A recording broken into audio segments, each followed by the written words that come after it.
guys, something wrong here, listen. Soon I finished to say, on that minute, leopard was just boarding up on the cave, shooting out on top of the cave.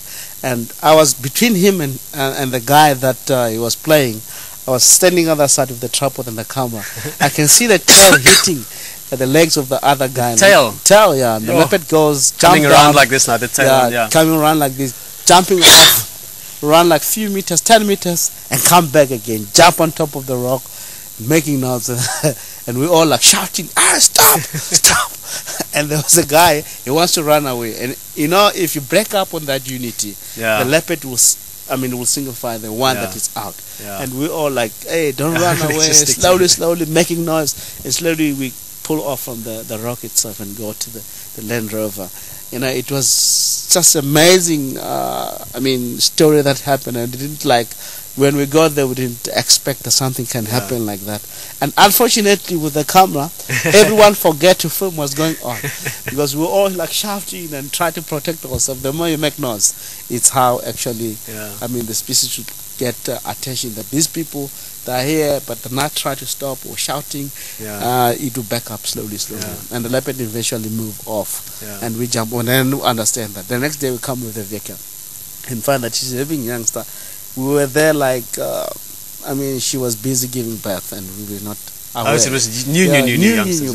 And when we get the next day, able to see the female carrying the youngster into another den. And it was like, what's going on here? But it's something that can happen. And the leopard is being there patient enough. And the guy was playing. If he was not playing, pulling all these roots, the leopard should remain calm until we left. We'll never ever know. But this was very good because we know that it's a leopard with the youngster. Next day we come, we have seen the youngster. And it was very, very good. Awesome. And there's so many stories to remember back to. Rex, one of the things also with, and having spent a lot of time tracking and walking as well, is that ultimately, even in those severe conditions, like I said, there were so many things happening at once. She was in the process of giving birth, you guys were there at sunset, moving around, and even then, the animal still didn't attack you. She was just telling you to give me my space because I need my space. I need my space. Move off, guys. I'm busy doing my own business.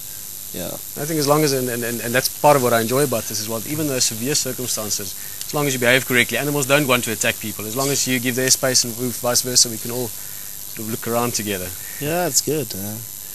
It can happen easy on that way. Some of time, people that concern, I just want to give more info about what's going on with this animal. Be on foot.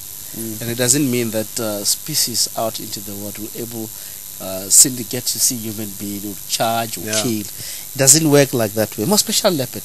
Look at the leopard. I was tracking for myself many years. I track leopard and get 2 meters from the leopard. What will do, the leopard will look at you. If you see that you see it, you will growl a little bit to tell you, I'm here. You have to read the bush if out here, because he will give you. You have to listen. You have to listen. He'll tell you. He will tell you that I'm here. You have to. It's dangerous for someone that walk into the bush without understanding the knowledge of the bush. It's where you might have problem. But although like that, the leopard will run away. If you will give, there's zones that will give you phases of the zones: alert zone, comfort zone, critical zone. It will. It will give you chances. Leopard, if you give you critical zone once, you want us. I'm attending. I'm attacking. You show off that I'm here. Maybe growl, mock charge you, and go back. Be on the original spot because he is now aware that you can see him. If you need to insist, it's up to you. Exactly. No, you can challenge. So leopard, you can track on foot. You can get to the leopard very close. It's not a problem at all. Same of all these species, you can track it and get so close. It's nothing that you can fear as long as you can understand it. As long as you pay attention and respect. Which is a big thing. It's all about. I've been once tracked the leopard down south also. Even here, when we start to see the first cubs of safari female, those one that called Basile. I remember them. I tracked them. It was my first sighting of a leopard when I joined here at Juma. There was a guy, Chris Stamper, and he said to me, hey friend, we haven't seen the leopard. We know that you're very good on tracking. Can we find the leopard? And that time, safari female, she was not seen quite often. She was relaxed. She was relaxed, but with the cubs, you haven't seen. So I track the leopard and find the kill. After I find the kill, I track it again. I found that it headed west. Then I called the guys. I found the leopard, but it's not there. The afternoon when I come come back again. When you get to the same kill, we found those cubs who were there joining the mother.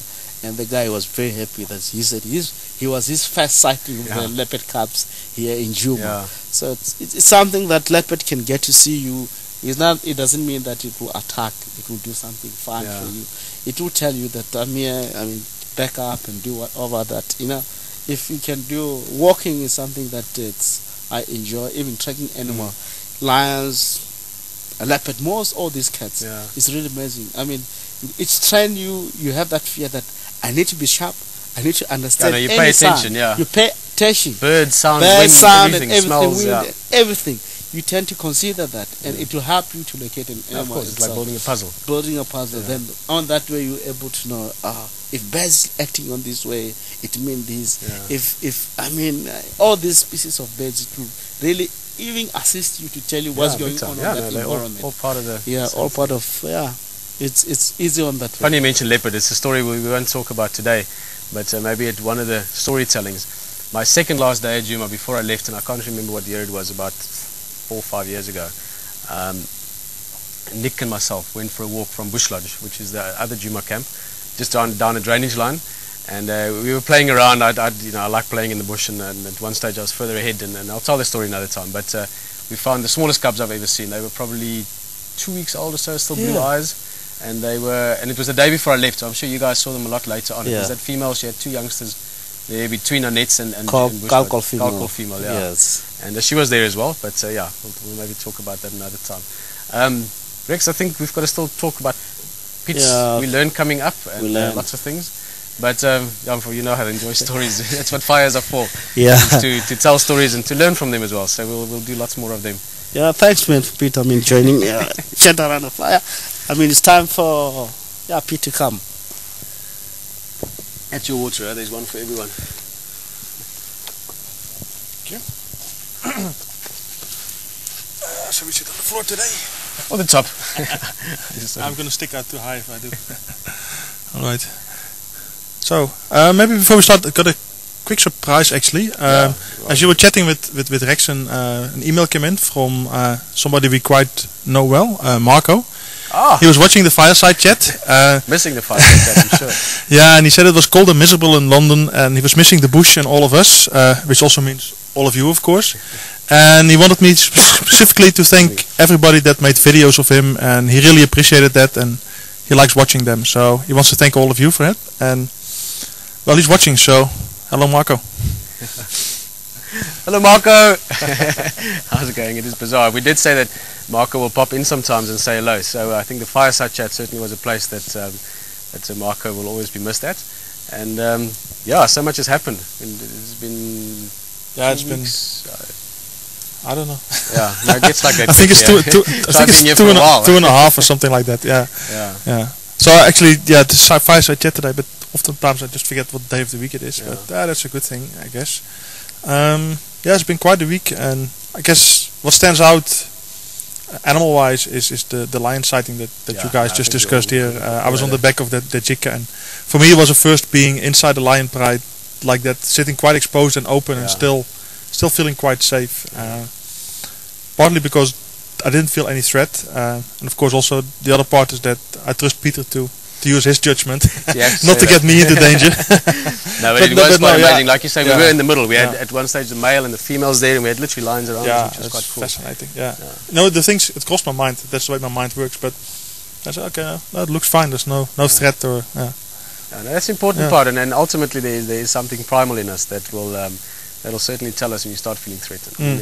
When you get into that space, when you need to start moving out. When Rexon mentioned the different zones you get, and you get the same, people that have studied psychology with people as well, but you get comfort zones and you get warning zones and danger zones and different spaces around an animal where they feel threatened.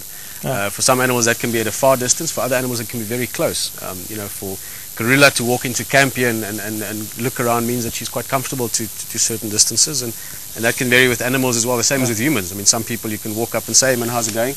And other people you just look towards them and they're a bit nervous. So it's the same with animals as well. But that certainly was a fantastic. We're not going to talk about the lions the whole night, but it was a big highlight of the week from an animal point of view. Yeah, definitely.